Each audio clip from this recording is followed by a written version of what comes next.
Shalom, kembali lagi bersama kami di Mares TIP.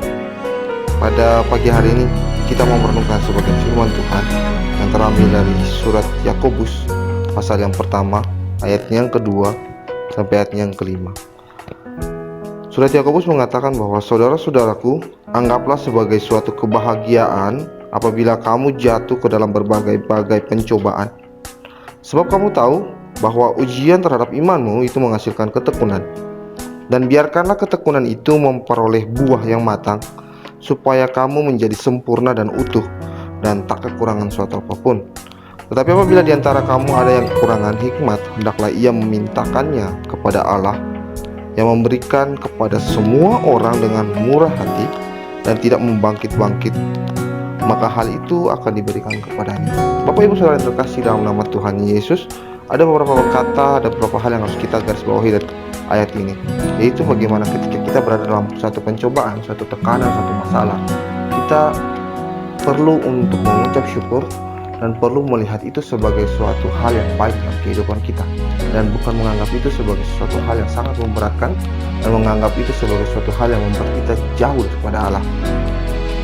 Yakobus mengatakan bahwa kita ketika berada dalam pencobaan, anggaplah sebagai suatu hal yang sangat baik, sebab kita tahu bahwa ujian terhadap iman kita itu menghasilkan ketekunan kita. Dan di tengah-tengah pencobaan itulah iman kita mau diuji, iman kita mau dikuatkan, iman kita mau di up ke atas menjadi sesuatu yang kebaikan.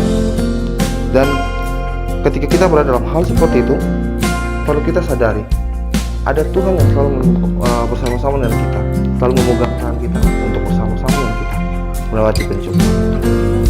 Di tengah-tengah masalah seperti saat ini, entah itu masalah pandemi corona atau apapun yang ada dalam dunia saat ini yang sangat mengacaukan, kita pun perlu tahu kita sedang diuji oleh Tuhan. Oleh karena itu, hendaklah kita kuatkan iman kita teguhkan lagi iman kita, dan anggap bahwa pencobaan ini adalah ujian bagi kita untuk kembali menguatkan iman kita, supaya kita semakin menjadi orang yang demikianlah firman Tuhan. Tuhan, kami bersyukur dan terima kasih untuk hari ini. Kami kembali ingatkan bahwa di tengah-tengah pencobaan, di tengah-tengah masalah, Tuhan telah menguji kami supaya kami ajar kami supaya lebih tekun lagi untuk takut Tuhan. Ajar kami lebih tekun lagi supaya kami sungguh-sungguh di hadapan Tuhan, menjadi alat Tuhan. Terima kasih Tuhan, inilah kami.